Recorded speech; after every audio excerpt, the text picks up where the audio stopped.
¿Qué es lo que pasa? Gente del buen saber, en este video te estaré presentando la placa base MSI MPG X570S Carbon Matte.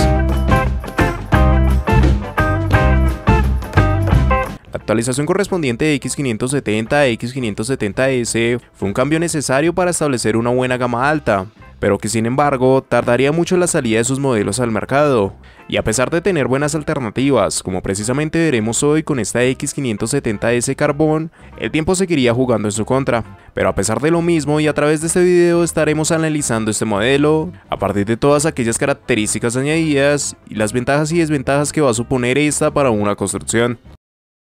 Pero antes de todo, recuerda pasarte por el enlace en la descripción, donde estarás encontrando los mejores precios para esta placa base, desde Amazon y de una forma segura. Pásate. Y es que empezando con ese apartado de características, aquí como sería evidente nos encontraremos con una placa bajo el chipset X570S y el socket AM4, que nos estarían dando soporte de momento a procesadores AMD Ryzen partiendo desde Ryzen 2000 hasta Ryzen 5000, dependiendo en este caso de la BIOS que tengamos asignada. Y ante lo mismo, en la descripción encontrarás un enlace constantemente actualizado con cada uno de los procesadores compatibles y la versión de la BIOS necesaria para su soporte. Ya para el lado de su memoria RAM, nos encontraremos que sería necesario poseer memorias de tipo DDR4 en un máximo de 128 GB, por lo cual se debe disponer de un máximo por módulo de 32 GB.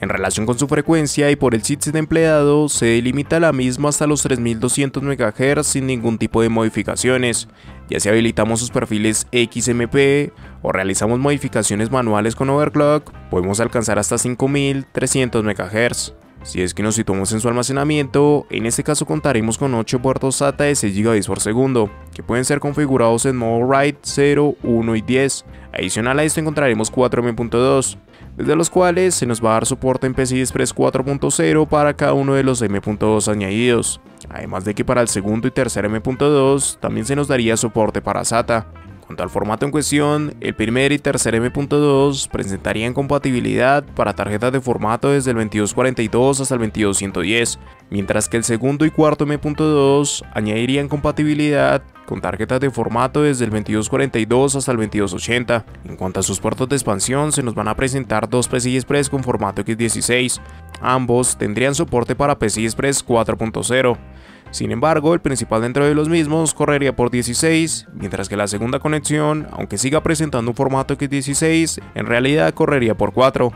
Adicional a esto se añadirían dos PCI Express X1 3.0. Cada una de estas características estarían acompañadas junto al códec de audio ALC 4080.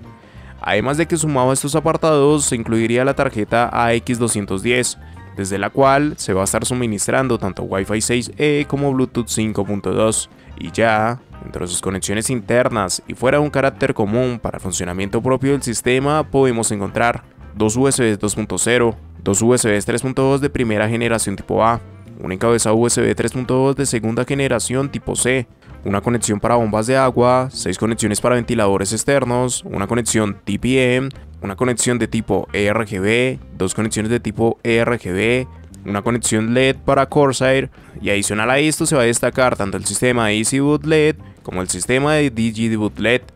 así como también para el lado de las conexiones externas se nos presentarían un puerto PC2 para teclados y ratones, dos USB 2.0, dos USB 3.2 de segunda generación tipo A,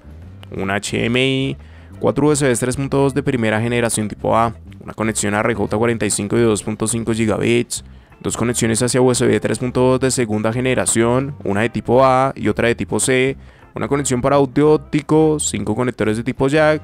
y adicional a esto se van a destacar las utilidades de Flash BIOS Button y un botón para la limpieza del CS BIOS. Ya por último nos encontraremos con un VRM que va a contar con un total de 16 fases de alimentación, las cuales estarían completamente recubiertas por una disipación pasiva, siendo uno de los modelos más completos que se encuentran en la actualidad para AMD, sobre todo porque se parte de una actualización del chipset, donde los cambios no parecían relevantes, pero que ante muestras como estas, se establecieron mejoras prácticamente en cada uno de los aspectos de sus placas, tanto por el aumento de M.2 hasta propiamente VRMs más acordes con la actualidad, y el resto de mejoras detrás de esa versión. Pero ante un gran problema que se establece no tan solo para esta placa, sino para el resto de alternativas en X570S, que se presentaría por el tiempo en el que dieron salida estos modelos, y el que probablemente no sea de lo más conveniente sumarse a esta generación dentro de una gama alta, teniendo presente que la salida de la próxima generación entraría al mercado en pocos meses, y por lo cual, si esta opción no te llega a convencer por las características o precio planteado para la misma, en la descripción vas a encontrar un enlace con más posibilidades en placas base que se van a ajustar mejor a lo que tengas en mente. Entrega de energía. A través de este modelo no propiamente encontraremos el mejor VRM que se describe de momento para AMD, y principalmente por el resto de alternativas que surgieron con X570S. Sin embargo y sin lugar a duda, va a ser uno de los mejores diseños a encontrar. En la mayoría de situaciones no sería necesaria una configuración por encima de la presentada por esta placa. Se habla de un total de 16 fases de alimentación, 14 para su VCore más 2 para su SOC. Una buena cantidad de fases, siendo gestionadas desde el controlador central ISL 69247, a través del cual se establece un diseño de real dividido potencia dividida, con el que consiguen que una única señal pueda ser gestionada desde dos etapas bajo la misma potencia. En cuanto a sus MOSFET encontraremos las piezas de Renex RAA 220075, precisamente con una capacidad hasta 75 A y Smart Power Stage, lo que dejaría en teoría un manejo por parte de su VCore de hasta 1050 A. Ante todo esto, y en primer lugar, debemos tener presente que con respecto al modelo original y muchas de las placas en MSI, se presenta un aumento en cuanto a la cantidad de fases, así como también se haría una sustitución de los diseños con dobladores presentados por muchas de estas alternativas en X570. Adicional a esto también obtenemos MOSFET bastante actuales, que de hecho por parte de las placas de AMD ni siquiera se veían representados, aunque en este caso sí que se encontrarían por parte de Intel en Z690 Carbon precisamente, y además de otras variantes. Y con todo ello crean una configuración más que válida para el soporte de procesadores de la mayor gama, con Ryzen 9 5950X a un bajo overclock. De nuevo, no es el mejor VRM a encontrar. Unify en B550 es un ejemplo que puede rebatir el diseño de este modelo. Y aún por encima de esto, alternativas que salieron con esta placa, con Ace en X570S o hasta la Dark Hero para Asus, superan la cantidad de fases, como presentan a su vez mejoras en los MOSFET. Pero el paso desde lo que es Carbon hacia estos modelos tampoco marcaría una diferencia grande, por lo que puntualmente no es el mejor VRM, pero es mínima su diferencia contra el máximo a obtener. Y así, como cada una de estas características nos plantean una placa base con muy buenas prestaciones para realizar nuestros ensambles, de igual manera, al reconocer aquellas ventajas que nos puede plantear es un apartado fundamental, por lo cual estos serían algunos de estos puntos que jugarían a su favor. Sobre esta placa realmente se presentan muchas mejoras que debemos tener en cuenta al momento de decidirnos por esta motherboard, sobre todo por los distintos cambios que añadiría este chipset, pero de lo que más debemos tener presente es principalmente el aumento en cuanto a la cantidad de M.2, llevándonos a esos 4 unidades con el soporte de PCI Express 4.0 y la disipación correspondiente para cada uno de los M.2. Un gran cambio teniendo en cuenta que la mayoría de modelos, como esa primera versión de Carbon, tan solo llegarían hacia las 2 unidades, algo que inclusive deriva hacia lo que sería el aumento o mejora de conexiones en USB de tipo C, siendo representadas tanto en su backplate como encabezados internos y a través de una buena versión. Asimismo, vamos a dar paso a las conexiones RJ45 de 2.5 GB, y algo que criticaba mucho de algunos de los modelos que dieron salida con X570 sí que estaría presente desde esta motherboard, ya que aquí sí se dio el salto correspondiente tanto para Wi-Fi 6E desde la tarjeta X210, además de la incorporación de ese códec de audio con la versión más reciente aplicada para las motherboards con el ALC 4080. Desde acá el resto de mejoras y apartados a destacar irían por un lado desde su VRM, tanto por el aumento de fases, diseño y componentes a incorporar,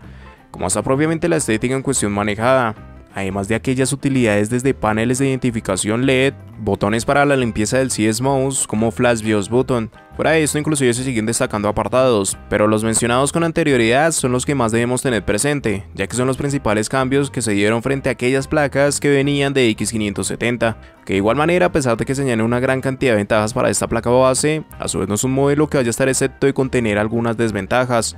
por lo cual estos serían algunos de esos puntos que no jugarían tanto a su favor. El principal problema con este modelo evidentemente no sea por sus características o aquellas incorporaciones dadas, ya que prácticamente describen de los mejores apartados que se pueden obtener en la actualidad para AMD. Por lo mismo, si hay algo que se pueda cuestionar sería su costo, al no ser precisamente la alternativa más económica, Se habla de que por lo menos a día de hoy mantiene un precio de $320, ante una placa que sí que trajo muchos cambios con respecto a los modelos que habían para X570, pero dentro de B550 y en específico Unified, muchas de sus mejoras tan solo se van a limitar a una conexión adicional LM.2 en PCI Express 4.0, Wi-Fi 6E y una mejora en su códec de audio, ante una diferencia en su costo de casi $80, por lo menos desde los precios que se mantienen hoy en día. Por lo cual, aquí la cuestión es si realmente dichas mejoras corresponden al precio asignado o valen la pena con respecto al ensamble que planteas. Ante lo mismo se debe evaluar si es necesario Wi-Fi 6E o la alternativa desde Wi-Fi 6 de la Unified ya es más que suficiente, así como también si ese cuarto M.2 en PCI Express 4.0 es completamente necesario, o PCI Express 3.0 para ese cuarto M.2 no generaría ningún problema. Además de que debemos tener en cuenta que el cambio real desde el códec ALC 1220 hacia el ALC 4080 se establece sobre todo por su interfaz de conexión y poco más allá de esto. Con ello no quiero decir que no se den mejoras, pero sí que debemos evaluar bastante bien las mismas, sobre todo por el impacto en su costo. Además de esto también tendremos problemas con anchos de banda compartido entre conexiones, ya que en principio el cuarto M.2 compartiría ancho de banda con el segundo PCI Express con formato X16, por lo cual este PCI Express sería deshabilitado si añadimos una unidad en el cuarto M.2. Asimismo, el puerto SATA 8 se deshabilitaría si utilizamos el tercer M.2. Y adicional a esto, el puerto SATA 6 se deshabilitaría si es que usamos una unidad de tipo SATA en este tercer M.2. Más allá de esto, poca queja se puede tener de este modelo, su precio es su mayor inconveniente, casi que entre comillas, y adicional a esto, aquellos mínimos problemas con anchos de banda compartido entre conexiones. En conclusión, aunque la incorporación de esta nueva versión del chipset X570S no es el lanzamiento que más se ha aclamado, tanto por el tiempo de llegada al mercado como el poco cambio de algunos de los modelos presentados, lo cierto es que por lo menos desde X570S Carbon se refleja una excelente placa, ya que muchos de sus añadidos sí que dieron un cambio importante, tanto por el aumento de M.2, el paso hacia Wi-Fi 6E, mejoras en conectividad en USB de tipo C y todo lo mencionado durante el video, y que nos llevan hasta propiamente su VRM y la cantidad de mejoras en su diseño, por lo que evidentemente una evolución importante con respecto a aquellos modelos que estaban de momento para X570 desde MSI.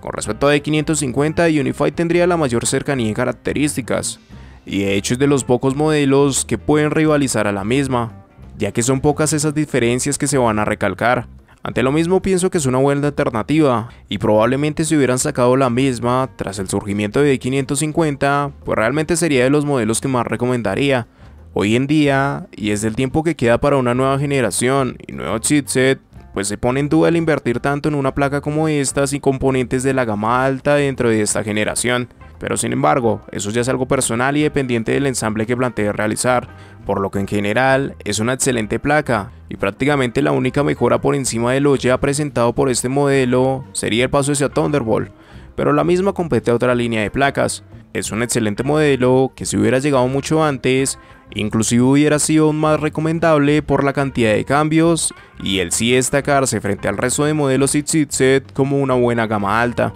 Y recuerda pasarte por el enlace en la descripción, estarás encontrando los mejores precios para esta placa base